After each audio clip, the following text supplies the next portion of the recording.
Hello and welcome to the Sound Test Room. My name is Jakob. I'm your host and you're watching a hack vlog. Now, I got a great question from fauxfreshness. I don't know if you pronounce it that way. It might be French, then it's fauxfreshness. Let me just pop it in so you can see what this person wrote. Just so you and maybe Audio Technica know, I finally bought ATH-M50 headphones from this video. I have a lot of headphones, but I needed something like my Sony MDR V6, but where I could hear bass.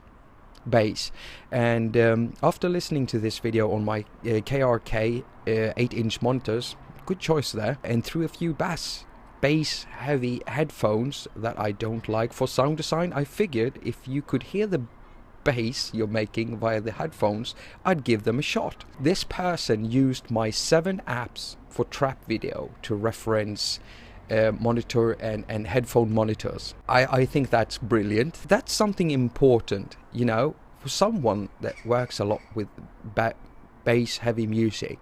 You need headphones that can pronunciate the bass elements. Damn it all to hell. It's interesting that fauxfreshness chose to order the Audio Technica ATH-M50s because those are the exact ones that I'm using. I've had these for over 6 years and you can see that they're, you know, they've got some wear and tear on them, and one of the speakers is busted now, and that's due to me, you know, playing them too loudly. But man, are these great. Oh my god, these are great. If you're working with bass heavy music like drum and bass, reggae, dub, dark ambience, dubstep, then the ATH-M50s are an excellent choice. These are really good monitors. I love these headphones, and the thing with these are they pronunciate bass. Normally when you buy studio headphones, they're really flat in the frequency curve, and they're made that way because you need to hear every bit of frequency in there. But when you're working with bass heavy music, not hearing any bass isn't any good.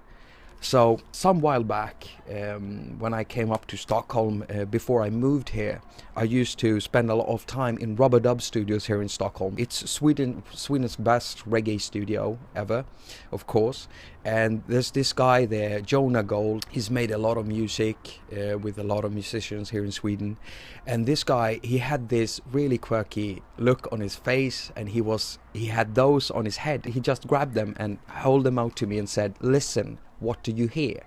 And the first thing I said was, wow, there's bass in them, because they're studio headphones and they've got bass. Wow, perfect for us, you know. I used to do a lot of reggae back then, so I got one. I got a pair, this pair, and now it's really busted and I need some new pads. I'm gonna buy some new ones as soon as I can afford it, and they're not pricey. That's the thing, they're not pricey. I bought mine from Thomann. There was also something else here. Yeah, you had a question, fauxfreshness. You asked me also, do you have a particular key you're shooting for with these bass notes? I normally run existing tracks through a spectrum analyzer to be sure of the frequency and determine the key of the hits. But since these are varied between the apps, I just wondered what you use to determine the composition. The thing is, I didn't use anything. I ran the beats through all of the apps in my 7 apps for trap video. I'll link it down in the description if you missed it, anyone else watching this. I just wanted people to hear how the machines, the apps sounded, you know, as they are, without really doing anything to them. But normally I tune all of my bass kicks. I do. If I have a certain track, then I use my ears and I tune my kicks if I can pitch them. If there's no pitch inside the drum machine, I will find a way to pitch it correctly. And I never use spectrum analyzers, not because it's not a good thing to do. It is. If you have a problem hearing exactly what note it is, it's a good way of finding out what note you're at using a spectrum analyzer. But I never need them. I have really good ears. They've been trained over the years, and I can hear if a bass kick is out of tune.